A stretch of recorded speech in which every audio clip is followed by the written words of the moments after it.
नमस्कार दोस्तों, कैसे हैं आप लोग। आशा करता हूँ ठीक होंगे।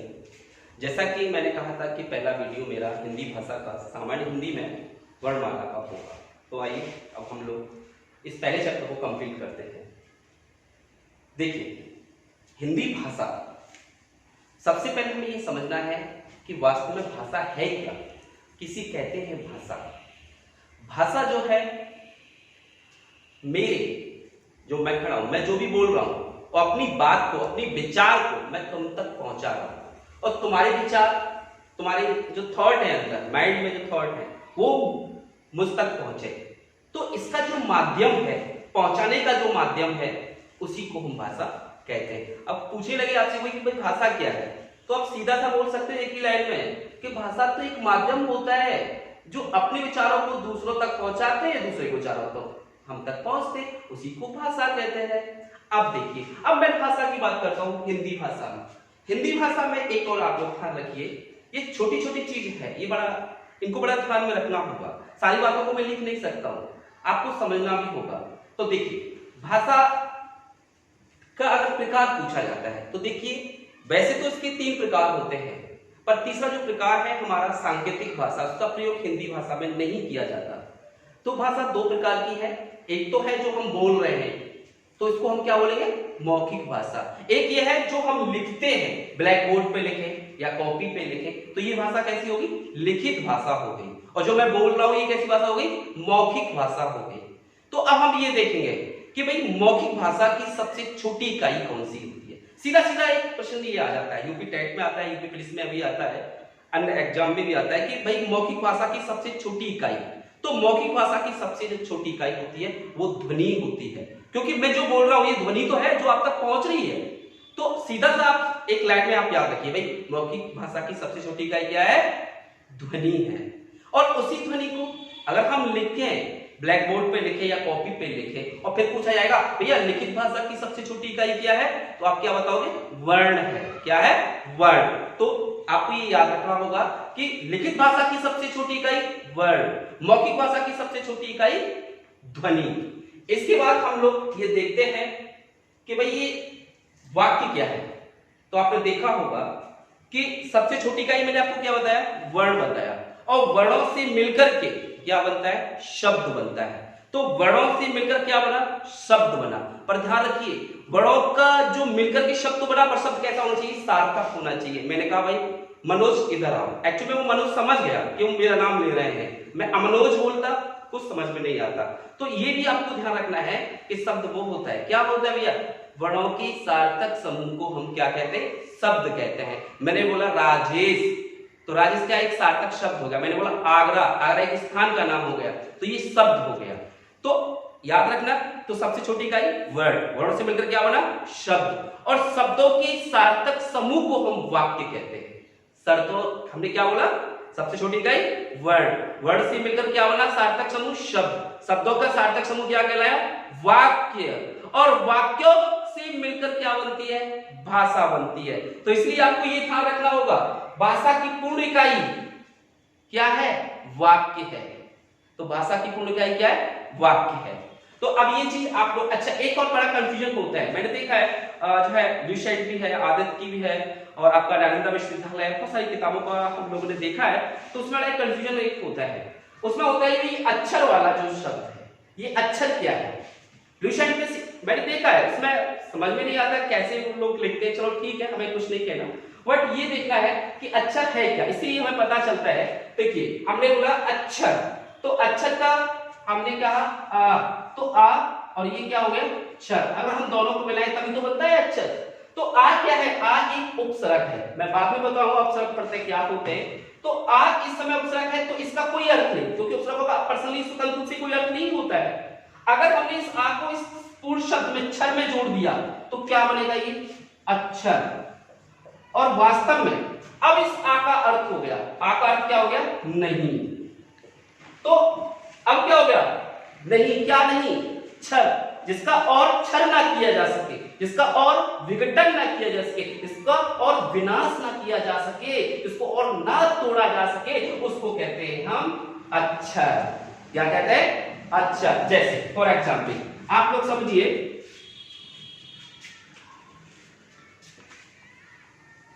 एक चीज ध्यान रखिए, मैंने बोला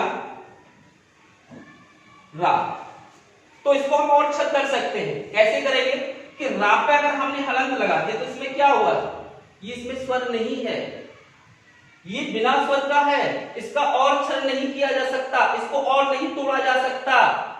अगर हमने रा लिख दिया तो उसको भी तोड़ा जा सकता है। यदि हमने इसको हलंत लगाया तो हमने इसको स्वर को निकाल दिया। तो इस प्रकार से ध्यान रखना कि किसी भी वर्ड को अगर हम वास्तव में देखा जाए इसका और विघटन ना कर सके और विनाश ना कर सके, उसी को हम क्या कहते हैं, अक्षर। सामंत अक्षर और वर्ण सामंत एक मान लिया जाता है। अब इसी में हम आगे चलते हैं। देखिए सीधा सीधा प्रश्न मैं कॉम्पिटिशन के हिसाब से उठाऊंगा। जैसे वो पूछता है, आपसे पूछा जाएगा कि हिंदी वर्णमाला में कुल वर्णों की संख्या कितनी होती है, तो इसको मुझे लगता है सबको ये याद होगा। तो वास्तव में कितनी होती है, 52। कितनी होती है, 52। दूसरा क्वेश्चन भी उठाता है कि स्वरों की संख्या कितनी होती है। सीधा पूछा जाता है, दिल्ली पुलिस में भी कई बार आया है कि पूछेगा, रेलवे में पूछा गया, मैंने देखा है कि वही बताइए स्वरों की संख्या कितनी होती है। तो कहीं वो 10 आता है, कहीं 11 आता है, कहीं 12 आता है, कहीं 13 आता है। तो आप लोग गांठ मान लीजिए आज से, अगर वो स्वरों की संख्या पूछता है तो सीधा सीधा आपको कितने पे टिक करना है, 11 पे करना है, कोई 13 पे नहीं करना। जो साइड में दे रखा है ना 13, नहीं किया।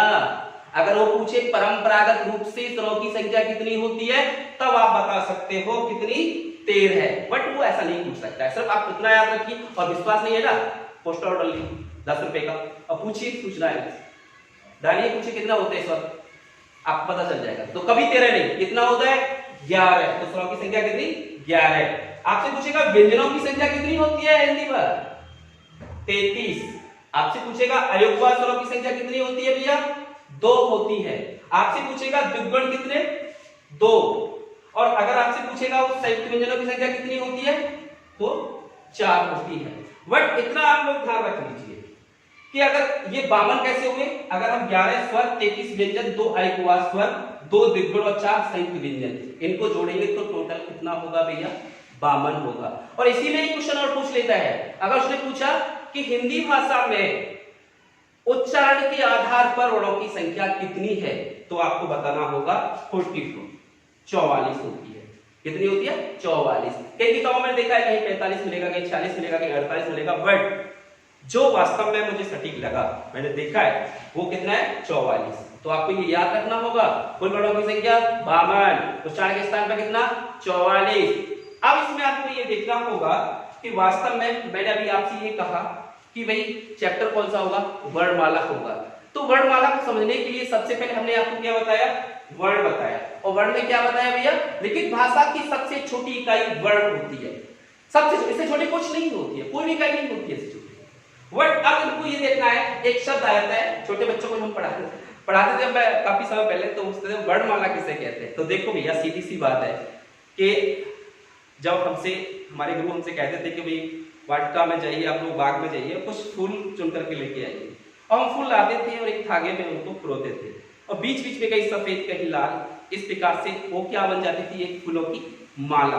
तो कुछ नहीं भैया, आपसे पूछेगा वो वर्णमाला किसे कहते हैं, तो सीधा सा छोटे बड़ा तो आते हैं ना, आपसे छोटे से लेके ज्ञानी तक कुछ नहीं, वो सारे वर्ण है। अब मान लो प्लास्टिक के वर्ण आप लेके आए और उनको एक धागे में पिरो दिया, तो क्या हुआ, वो वर्णों की माला बन गई।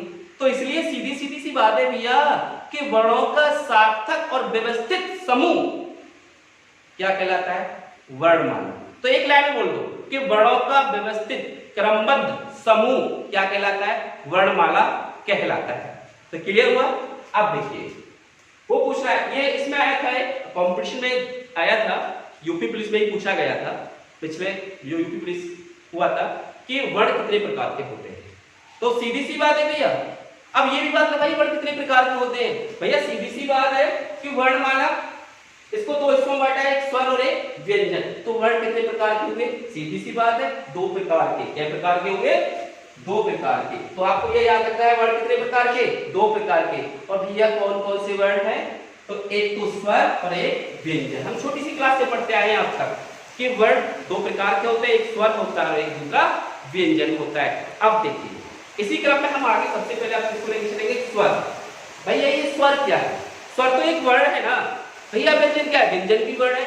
जब दोनों ही वर्ण है तो उनमें अंतर क्या है, अंतर है भैया, अंतर क्या है, तो देखो वर्ड, कुछ वर्ड ऐसे होते हैं जिनका हम उच्चारण करते हैं यानी बोलते हैं, तो उनको बोलने के लिए, उच्चारण करने के लिए हमें किसी भी दूसरे वर्ड की सहायता नहीं लेनी पड़ती। तो इसका अर्थ तो ये हुआ कि वो वर्ड तो स्वतंत्र हुआ। अरे भैया वही तो बात है, जो वर्ड स्वतंत्र होते हैं उन्हीं को हम क्या कहते हैं, स्वर कहते हैं। क्या कहते हैं, स्वर कहते हैं। जैसे मैंने अभी आपसे ये कहा, मान लीजिए फॉर एग्जाम्पल, जैसे मैंने कहा आ और मैंने कहा चा, समझ। तो इस आ का उच्चारण करने में हमें किसी दूसरे वर्ड की सहायता नहीं लेनी पड़ती, इसलिए ये क्या है, स्वर है, क्योंकि ये स्वतंत्र है, ये किसी वैसा की सहायता नहीं ले रहा है। अगर हमने बोला चा, तो चा का उच्चारण करते समय क्या हो रहा है, हमें दूसरे वर्ड की सहायता लेनी पड़ रही है, अर्थात स्वरों की सहायता लेनी पड़ रही है। इसलिए वो वर्ड जो दूसरे वर्डों की सहायता से बोले जाते हैं, स्वरों की सहायता से बोले जाते हैं, उन्हीं वर्डों को हम क्या कहते हैं, व्यंजन कहते हैं। तो इसलिए आपको याद रखना होगा, स्वतंत्र होते हैं भैया, किसी की सहायता नहीं लेनी पड़ती है, उसी को स्वर कहते हैं। और जिसमें जिन वर्डों को सहायता लेनी पड़ती है बोलने में, उसको हम व्यंजन कहते हैं। अब सीधा क्वेश्चन उठेगा भैया आपसे, सीधा सीधा उठता है, सीधा बोलेगा स्वरों की संख्या कितनी होती है। यूपी टाइप में सीधा पूछ लेता है स्वरों की कुल संख्या, कभी तेरे मत लगाना, कितना लगाओगे, 11। कितना लगाओगे, 11। अब वो कौन कौन से होते हैं ये आप लोग देखिए। तो इसमें आ से लेकर और कहां तक, यहां तक, तो बिल्कुल टोटल कितना बैठेगा यहाँ, 11। पर अब स्वरों में हमने ये देखा है नीचे, तो ये भाई ये क्या बवाल है, छोटी अंग और बड़ी अंग, तो स्वरों की संख्या कितनी हो जाएगी, 11। अब ये दो क्या है, तो समझिए छोटी अंग और बड़ी अंग, छोटी क्लास से पढ़ते आए हैं, ये क्या है, इनको देखिए। मैं आपको एक बताता हूँ, ये बेचारे बड़े, ये दो वर्ड, ये और ये दोनों, ये हमेशा याद रखना, इसका उच्चारण आधे माँ की तरह होता है, छोटी अंग का उच्चारण, और बड़ी अंग का उच्चारण आधा हाथ की तरह होता है। ये ध्यान रखना, छोटी अंग का उच्चारण आधा माँ और बड़ी अंग का उच्चारण आधा का की तरह होता है। एक व्यक्ति थे, महान व्यक्ति थे, बुद्धिमान थे, किशोरीदास वाजपेयी, उन्होंने इनका नाम रखा था अयोगवाह स्वर। अब भैया इनको अयोगवाह स्वर क्यों कहा है, क्योंकि ये वो वर्ण थे ना तो स्वर के ढांचे में बैठ पाए। स्वर ने कहा कि हमारे पास तुम नहीं बैठ पाओगे, तो हमारी तरह उच्चारण नहीं करते, हमारी तरह एक्टिविटीज नहीं करते, आप जाओ दूसरी साइड में जाओ।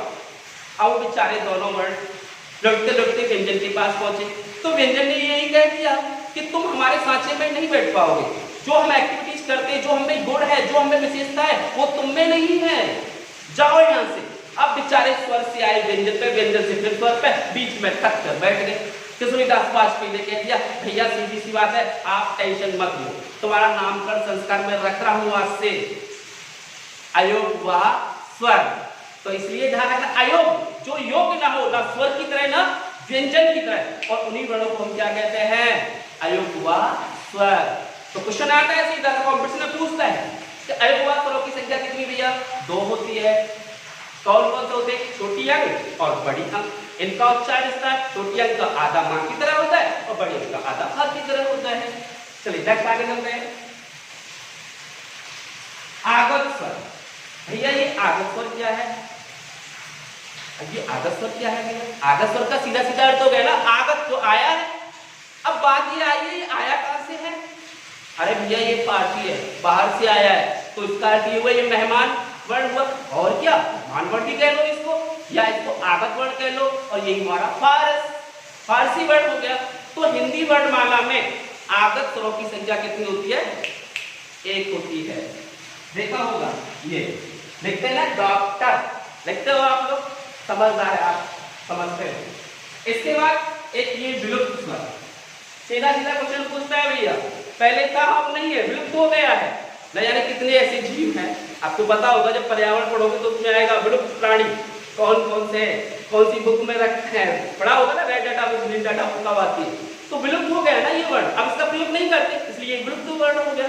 तो कौन सा ये विलुप्त स्वर, तो कौन सा ला, ला पे क्या लगाया, लगा दिया, क्या हो गया, री। तो ये हम क्या कहेंगे, इसको क्या कहेंगे, दोबारा बताओ, विलुप्त स्वर।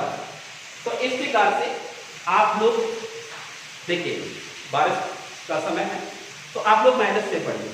ये थोड़ा सा एक मात्र एक टेलर था, देखा था मैं पढ़ा पाता हूँ कि नहीं पढ़ा पाता हूँ, बाकी अब आप लोगों के हाथ में, सब्सक्राइब करो, अच्छा है बुरा जैसे चाहिए, ठीक है ना। ओके बाय, फिर मिलते हैं।